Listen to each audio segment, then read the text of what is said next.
If you talk about hyperpigmentation, there is one ingredient that you're bound to get questions about: hydroquinone. Is it effective? Is it safe?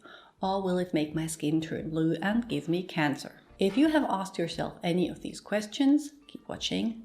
This video is for you.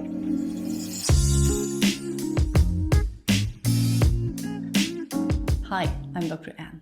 I'm a medical doctor with a passion for skincare that works. On this channel, we explore the science behind skin and do quick reviews so you learn to pick exactly those products that work for your individual skin concern. So if this is something you're interested in, please consider subscribing and ring the notification bell. Why hyperpigmentation happens. Before I get into the ingredient, a few quick words on hyperpigmentation. I have a whole series answering your questions about that topic that I'm going to link here, and I suggest you watch the one about the different forms of hyperpigmentation first, where I explain why the brown patches actually appear. If you have watched it already, here a quick recap. The melanocytes, when activated, convert tyrosine into DOPA via an enzyme called tyrosinase. To prevent that, we use tyrosinase inhibitors, and one of them is hydroquinone. Where does hydroquinone come from? Hydroquinone is a phenol and present naturally in pears, tea, and coffee, as well as in the glands of the bombardier beetle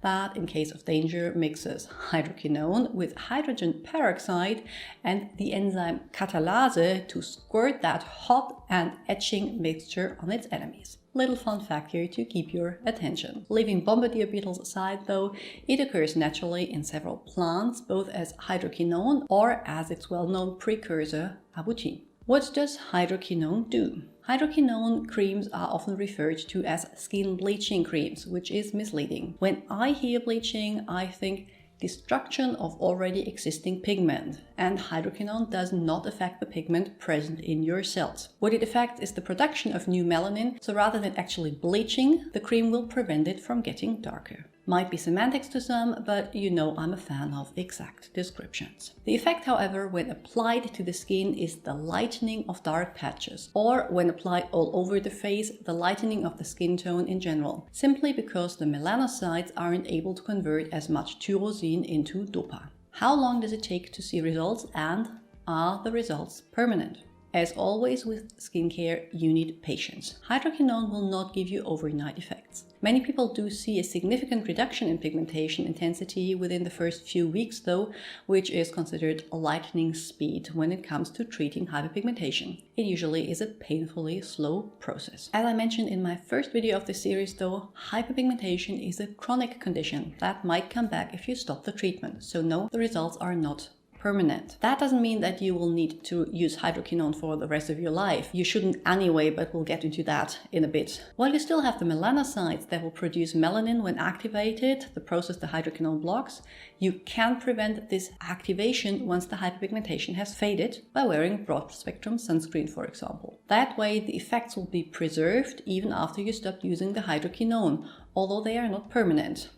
I hope that makes sense the way I explained it. How is hydroquinone used in treatment? I am only give you very general treatment information now because I don't want you to treat yourself with only this video as guidance. But in general, hydroquinone is available as creams, lotions, gels or solutions and comes in concentrations of up to 2% that are available without prescription and in concentrations of 4%, which is a prescription in most countries. The treatment is applied to the pigmented patch and the surrounding area of the skin, and the duration of the treatment should not exceed 4 to 6 months, with a break afterwards. Due to the irritating nature of the ingredient, I would be hesitant to mix it on my own with other potentially irritating ingredients like vitamin C, AHAs or retinoids, but as that led to some confusion under my previous video on mixing ingredients, if you are prescribed a mixture by your doctor, you should of course follow their advice. Does hydroquinone have side effects?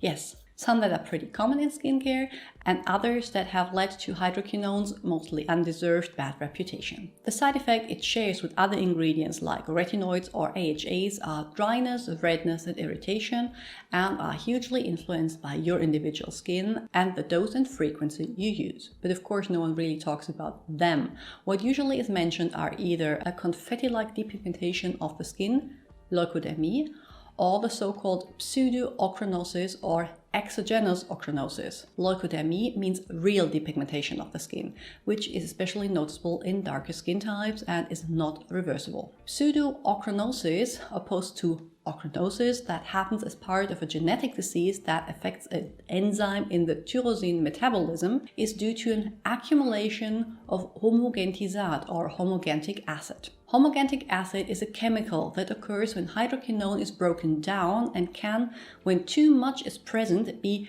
deposited in the joints, the sclera, which is the white of the eye, and the skin. This deposition leads to bluish gray pigmentation that is again not reversible.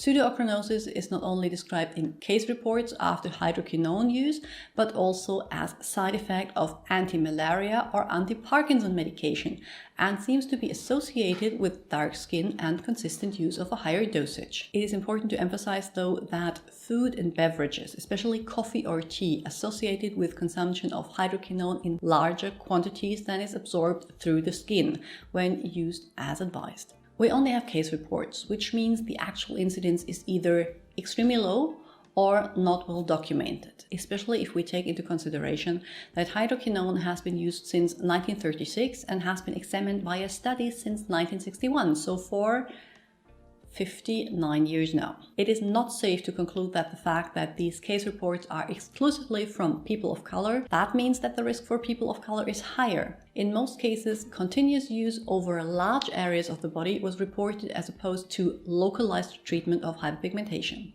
That doesn't mean the risk is the same. I'm merely saying we don't know that for sure, and hydroquinone has been used safely under dermatological control in people with color without side effects. So, bottom line, if you are considering using higher concentrations of hydroquinone, make sure to do so under professional supervision, especially if you have black skin. How about hydroquinone and cancer? Another thing you can hear often is that hydroquinone can be linked to renal cancer, a conclusion that was drawn after rats that were fed high doses of hydroquinone showed an increased rate of renal dysplasia. There are a few problems with transferring these results to humans, though.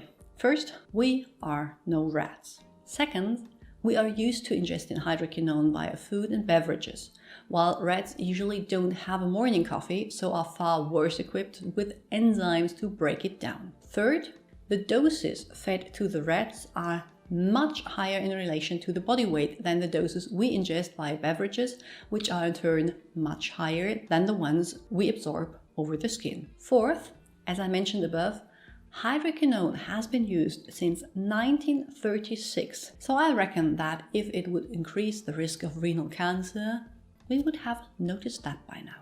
Is hydroquinone banned in Europe? No. I have seen this over and over again, but no, hydroquinone is not banned in Europe. It is just prescription once it exceeds a concentration of 2%.